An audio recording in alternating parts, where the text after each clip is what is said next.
कृष्ण। तो आज मैं आपको 7वें अध्याय का पहला श्लोक सुनाने जा रही हूँ। श्री भगवान उवाच मय्यासक्तमना पार्थ योगं युञ्जन मदाश्रय अचिंत्यं तमग्रं मानुषाज्ञाशितत्सनु। इसका अर्थ है, श्री भगवान ने कहा कि अपने मन को मुझ में आसक्त करो। 7वें अध्याय का दूसरा श्लोक। ज्ञानं ते अहं सविज्ञानम् इदं वक्ष्यामि अशेषतः यज्ञात्मना यह भूयो अन्यत् ज्ञातव्यम् अवशिष्यते। इसका अर्थ है, श्री भगवान ने कहा कि अब मैं तुम्हें दो ज्ञान बोलूंगा, पहला व्यवहारिक ज्ञान और दूसरा दिव्य ज्ञान। 7वें अध्याय का तीसरा श्लोक। मनुष्याणां सहस्रेषु कश्चित् यत्ति सिद्धये यत्तामपि सिद्धानां कश्चित् मां वेत्ति तत्त्वतः। इसका मतलब है, श्री भगवान ने कहा कि कोई एक बिरला ही होता है। बिरला मतलब कोई हजारों में से, बहुत हजारों आदमियों में से, हजारों मनुष्यों में से कोई एक बिरला ही होता है जो मुझे पूर्ण रूप से जान पाता है।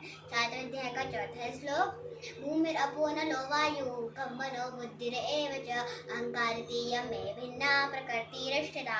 इसमें भगवान ने अपनी अपरा शक्तियाँ बताई हैं। अपरा प्रकृति कौन कौन सी?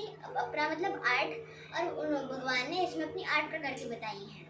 प्रकृति, आकाश, वायु, जल, अग्नि, और 3 बाकी बची 3 मन, बुद्धि तथा अहंकार।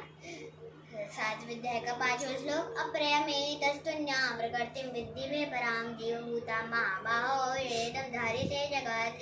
इसमें श्री भगवान ने कहा कि अब मैं तुम्हें अपनी पराशक्ति के बारे में बताऊंगा। 7वें अध्याय का 6वां श्लोक। एतद्योनीनि भूतानि सर्वाणि नित्योपधारय अहंकृत्यस्य जगतः परभवो प्रलये स्थितः। श्री भगवान ने इस श्लोक में हमें दोनों शक्तियों के बारे में बताया है। 7वें अध्याय का 7वां श्लोक। मत्तः परतर्म नान्या कांचति दृष्टि धनंजय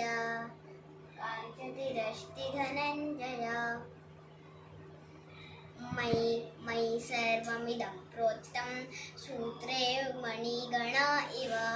श्री भगवान ने इस श्लोक में कहा कि जिस तरह जैसे एक माला होती है मोतियों की, ठीक है, तो वो जो मोती होते हैं वो उस धागे पे आश्रित रहते हैं। अगर हम उस धागे को काट देंगे तो मोती बिखर जाएंगे।